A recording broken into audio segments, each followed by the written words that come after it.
Hello guys.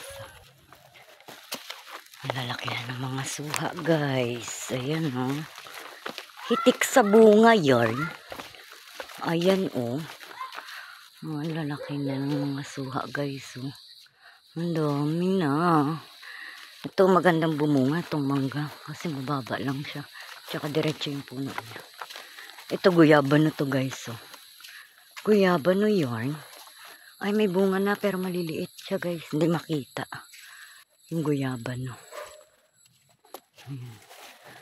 Oh, ayan ang bukid guys. Bukid na naman tayo guys. Parang ang ganda ng panahon ngayon guys. Oh.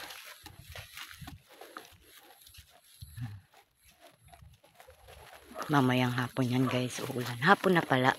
Mamayang gabi yan. Uulan yan guys. Ganda ng pagmasdan pagka nasa bukid kayo mga bundok.